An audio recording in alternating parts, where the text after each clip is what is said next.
Okay, boys, here we go.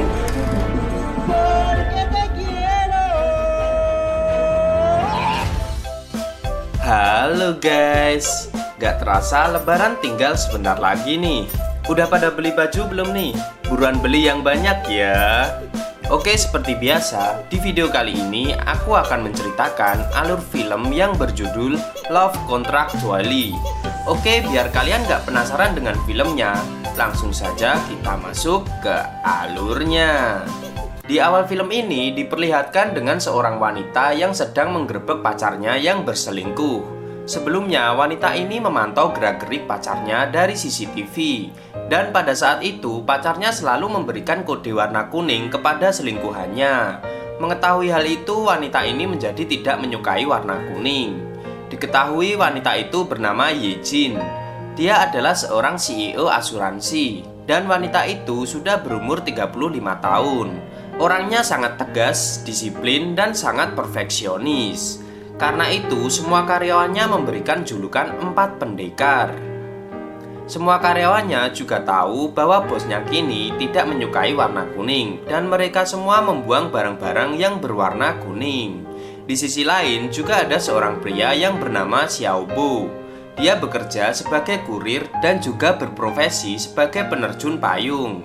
Dia adalah seorang pria pekerja keras. Pria itu paling keren dari semua kurir yang lain, dan dia juga suka dengan otomotif. Bo memiliki seorang ponakan yang mempunyai penyakit telinga, dan Bo juga bertekad akan mencari uang untuk membiayai operasinya. Kembali ke Yejin, saat itu dia sedang galau karena pacarnya selingkuh. Padahal mereka sudah bertunangan. Lalu dia mendapat video call dari sahabatnya yang berada di Paris yang bernama Sophia. Dia curhat tentang masalahnya itu, dan karena kejadian itu, Yejin menjadi tidak percaya lagi dengan cinta. Yejin juga berpikir bahwa lebih baik menjadi single parent saja daripada harus mempunyai keluarga yang lengkap. Dia iri kepada Sophie yang bisa bahagia dengan keluarga barunya itu. Kemudian Yejin berencana akan membuat bayi tabung. Karena dia ingin mempunyai anak tanpa pengenjotan, dan dia menyuruh asistennya mencari seorang pria untuk diambil benih-benih kecebongnya. Yejin juga menyuruh asistennya untuk merahasiakan rencananya itu. Lalu asistennya membuka lowongan pekerjaan sebagai kedok agar rencananya berjalan dengan lancar. Saat itu banyak pria yang melamar, tetapi tidak ada satupun yang cocok dengan kriteria Yejin. Dan saat itu dia tidak mau meneruskan pencariannya lagi. Kemudian terlihat Bo yang mendapat tugas untuk mengantarkan paket ke kantor asuransi itu. Dan di sana dia melihat lowongan pekerjaan dengan gaji yang lumayan besar. Pada saat itu terlihat seorang karyawan wanita yang dipecat secara tidak hormat karena telah membuat penipuan surat palsu dan korupsi pada perusahaannya. Wanita itu sangat emosi sekali, sampai-sampai dia akan mencoba menusuk Yejin dengan cutter. Tapi pada saat itu, Bo datang menolongnya. Hingga akhirnya wanita itu gagal menusuk Yejin. Ternyata wanita itu tidak terima dipecat. Jika dia kehilangan pekerjaannya, maka dia juga kehilangan anaknya karena mantan suaminya akan mengambil hak asuh anaknya. Yejin menjadi luluh dan memaafkan wanita itu dengan memberikannya uang jaminan dan tunjangan untuk keperluan anaknya, sampai wanita itu menemukan pekerjaan barunya. Kemudian Bo mendapat peluang untuk ikut wawancara menjadi asisten Yejin. Yejin sangat tertarik dengan Bo karena penampilannya seperti tentara penerjun. Semua hasil tes dan wawancara Bo sangat cocok dengan kriteria yang diinginkan Yejin. Kemudian Yejin mendapat kontrak kerja dengan perusahaan itu. Tanpa membaca kontrak kerjanya, Bo langsung menandatanganinya. Yang dipikirkannya saat ini hanyalah mendapatkan uang. Sebenarnya Bo tidak mengerti tentang pekerjaannya itu. Kemudian asisten wanita Yejin menjelaskan bahwa dia akan menggantikan posisinya sebagai asisten Yejin. Saat itu Bo sangat yakin bahwa dia bisa melakukannya. Keesokannya Bo mulai bekerja. Saat itu dia harus menjemput Yejin di rumahnya, tetapi Bo malah datang terlambat. Yejin pun terlihat agak sedikit kesal dengannya, karena dia tidak mau ada kesalahan sedikit pun. Tetapi karena hari ini adalah hari pertama Bo masuk kerja, jadi Yejin memberikannya toleransi. Semua pekerjaan Bo saat itu sangat kacau. karena dia selalu melakukan kesalahan yang membuat Yejin tidak menyukainya.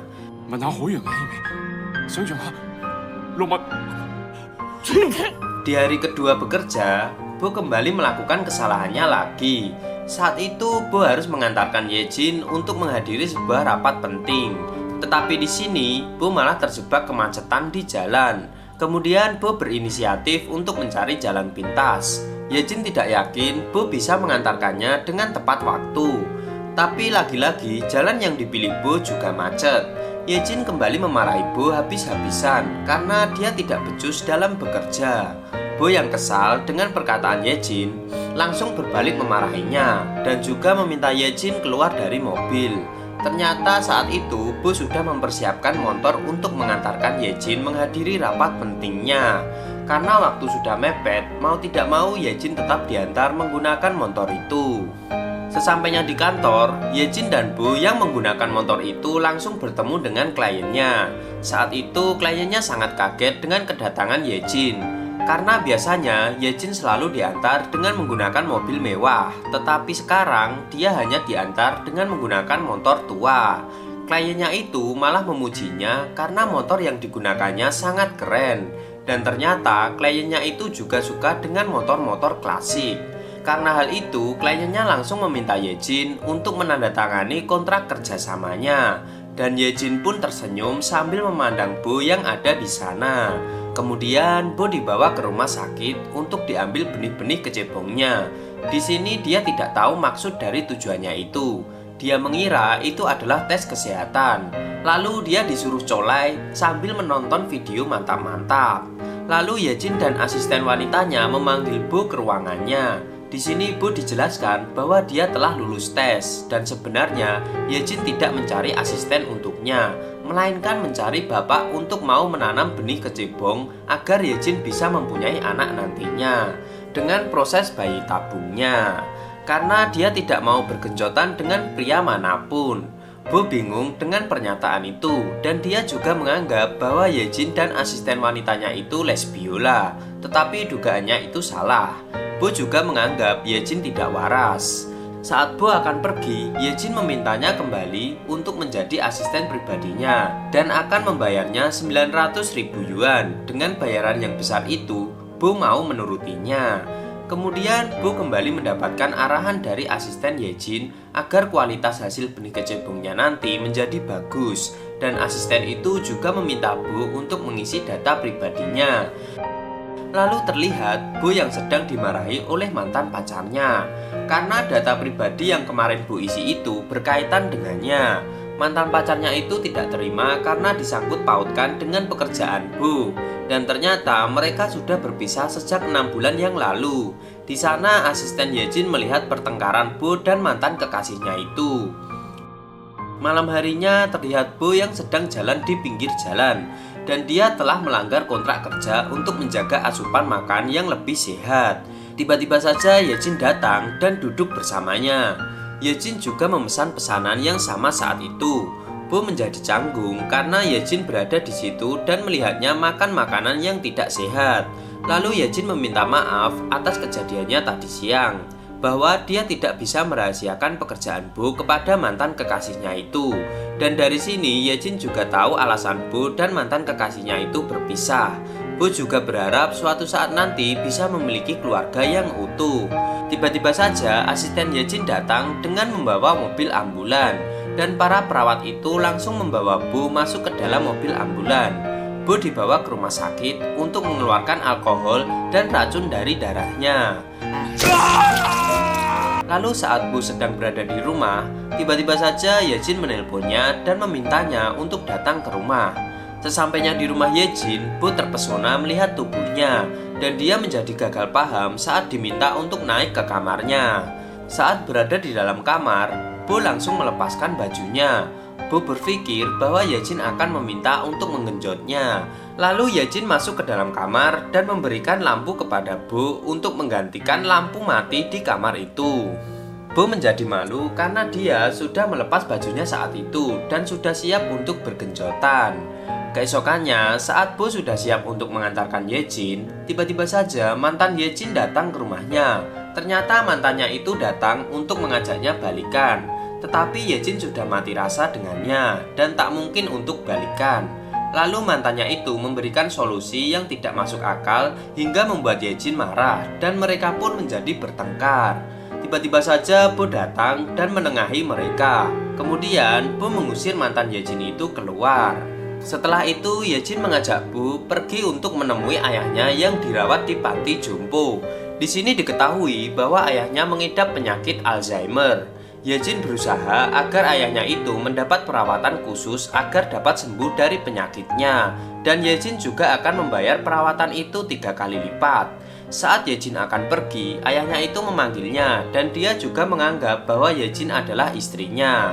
Bo melihat Yejin memperlakukan ayahnya dengan kasar. Bo tidak suka dengan sikap Yejin itu. Tetapi Yejin lebih tidak suka lagi jika Bo mencampuri urusannya. Kemudian saat Yejin akan pulang kerja, Bo tidak ada di parkiran dan dia mencoba menelponnya tetapi HP-nya tidak aktif pada saat itu. Yejin lalu pulang ke rumahnya dengan menggunakan taksi. Sesampainya di rumah, Yejin kaget karena rumahnya berantakan dan ternyata Bo membawa ayahnya itu pulang ke rumah. Yejin sangat tidak suka dengan Bo karena telah mencampuri urusannya. Mereka pun menjadi adu mulut saat itu. Dan Bo memutuskan untuk berhenti dari pekerjaannya itu. Keesokannya, Bo mendapat pesan dari Yejin bahwa dia harus membayar denda ganti rugi karena sudah memutuskan kontrak kerjanya secara sepihak. Lalu Bo datang ke kantor Yejin dan memprotesnya karena dia tidak mau membayar denda itu. Lalu terlihat Bo yang marah-marah gak jelas. Yejin pun sempat tertawa melihat tingkah laku Bo. Kemudian Yejin menjelaskan kepada Bo bahwa tuduhan tentang dirinya itu salah. Yejin lalu memberitahu masa lalunya. Di sini diketahui bahwa ayah Yejin dulu pernah berselingkuh dengan wanita lain di hadapan ibunya. Karena itu ayah dan ibu Yejin menjadi sering bertengkar. Hingga ibunya bunuh diri karena kelakuan ayahnya itu. Yejin menjadi dendam kepada ayahnya dan dia memutuskan untuk berpisah dari keluarganya itu dan tinggal di Paris. Karena cerita itu, Bo menjadi mengerti dan dia merasa bersalah karena telah berburuk sangka dengan Yejin. Lalu Yejin balik bertanya tentang Bo, kenapa dia sangat ingin mendapatkan uang banyak. Bo menjelaskan bahwa itu demi keponakannya. Dia ingin bisa membiayai operasi telinga keponakannya itu. Karena kakak kandungnya telah meninggal dan kakak iparnya yang mengurus anaknya itu sendiri. Tanpa sadar, mereka berdua minum anggur terlalu banyak hingga membuat mereka berdua menjadi mabuk dan akhirnya mereka tidur bersama. Keesokannya Yejin terbangun dan kaget karena tidur berdua dengan Bo. Lalu mereka bergegas untuk pergi. Singkat cerita, Yejin mengajak Bo pergi ke Paris untuk merencanakan program bayi tabungnya. Dan di sana dia bertemu dengan sahabatnya untuk berkonsultasi. Sahabatnya menyarankan agar Yejin tidak perlu menghamburkan uangnya untuk program bayi tabungnya itu. Karena sahabatnya ingin Yejin dan Bo bermantap-mantap saja. Tapi Yejin gengsi dong, dan dia tetap pada pendiriannya. Kemudian terlihat Yejin yang berada di ruang operasi dan bersiap untuk melakukan program bayi tabungnya. Malam harinya terlihat Yejin dan Bo sedang duduk berdua. Mereka membahas mengenai anaknya nanti. Karena Yejin tidak ingin anaknya memiliki masa kecil yang tidak bahagia seperti dirinya dulu. Sebenarnya, Bo ingin benar-benar menjadi ayah dari anaknya nanti. Tetapi Yejin tidak menginginkannya. Dan dia malah mau mengarang cerita agar bisa menjadi alasan untuk anaknya nanti jika suatu saat bertanya tentang ayahnya. Bo lalu menceritakan tentang kecelakaan atau insiden saat sedang melakukan skydiving. Saat itu ada seseorang yang sangat takut untuk terjun dari pesawat hingga orang itu tak sadarkan diri dan seseorang lain berusaha untuk menolongnya. Tetapi orang itu malah tertendang wajahnya hingga dia menjadi tak sadarkan diri dan terjatuh ke tanah tanpa parasut. Bo terlihat sedih saat menceritakan cerita itu. Lalu dia pergi meninggalkan Yejin. Kemudian terlihat Yejin dan Bo sedang menghadiri sebuah pesta. Dan di sana Sophia memberitahunya bahwa program bayi tabungnya berhasil. Yejin dan Bo sangat senang dengan kabar itu. Mereka pun berdansa dan berpelukan. Bo mengatakan kepada Yejin bahwa dia mau bersamanya. Tetapi Yejin malah pergi meninggalkannya. Saat itu Sophia juga menyarankan agar Yejin menikah dengan Bo. Sepertinya dia juga menyukai Bo. Tetapi Yejin sepertinya bimbang dengan keputusannya saat ini. Lalu keesokannya Yejin menyuruh Bo untuk kembali ke Hong Kong dan dia menyudahi semuanya. Sebenarnya Bo masih berharap bisa bersama dengan Yejin. Tapi Yejin sangat keras kepala dan tetap menyuruh Bo untuk pergi. Dengan rasa kesal, Bo pergi dengan berjalan kaki. Singkat cerita, Bo berhasil mengoperasi ponakannya agar dapat mendengar kembali. Kakak iparnya sangat senang saat itu. Tapi di sisi lain, Bo masih terus memikirkan Yejin. Sudah berbulan-bulan, Bo dan Yejin lost kontak. Kemudian Bo mempunyai ide untuk membuat hadiah yang nantinya akan dikirim ke Paris untuk Yejin dan anaknya nanti. Bo bekerja keras untuk membuat hadiah itu. Hingga akhirnya hadiah itu selesai dibuat dan dia kirim ke Paris. Saat di Paris, ternyata Yejin juga terbayang wajah Bo yang sedang mengirimkan paket untuknya. Tetapi itu hanya bayangannya saja dan kenyataannya itu adalah orang lain. Kemudian terlihat Sophia dan suaminya sedang kebingungan karena Yejin menghilang dari rumah. Lalu Sophia mendapat kabar tentang keberadaan Yejin. Dan saat itu Sophia juga mengundang Bo untuk datang ke Paris. Lalu mereka pergi mencari keberadaan Yejin. Dan diketahui bahwa Yejin mengalami keguguran. Saat itu dia sangat senang sekali karena kehamilannya itu. Dan dia mempersiapkan segala kebutuhan bayinya itu sendiri. Sehingga dia menjadi kelelahan dan saat itu dia mengalami pendarahan. Kemudian Yejin dibawa ke rumah sakit tetapi bayinya tidak tertolong. Yejin sangat sedih dan depresi saat itu. Hingga suatu ketika paket hadiah yang dikirimkan Bo itu datang dan membuatnya teringat kembali masa-masa berat itu. Kemudian mereka menemukan keberadaan Yejin yang saat itu berada di tebing pantai. Bo lalu menghampirinya dan mencoba untuk menenangkannya. Yejin sangat depresi dan dia juga berniat untuk bunuh diri saat itu karena dia telah 2 kali ditinggal oleh orang yang paling dia sayangi. Bo lalu mengingatkannya pada cerita seorang penerjun yang tewas dan ternyata itu adalah kakak kandung Bo. Perlahan-lahan Bo mendekatinya dan dia malah mengatakan bahwa jika Yejin mati, Bo juga akan ikut mati dengannya. Mereka berdua malah lompat ke tebing itu. Dan ternyata Bo sudah mempersiapkan parasut. Lalu mereka berdua berhasil terbang ke udara. Bo berhasil menenangkan kembali hati Yejin. Hingga mereka turun di depan sebuah gereja. Dan pada saat itu juga mereka saling bermadu kasih di sana. Singkat cerita, akhirnya mereka pun menikah dan dikaruniai 2 orang anak. Mereka pun sangat berbahagia dengan keluarganya. Jalan-jalan makan tomat dan film pun tamat.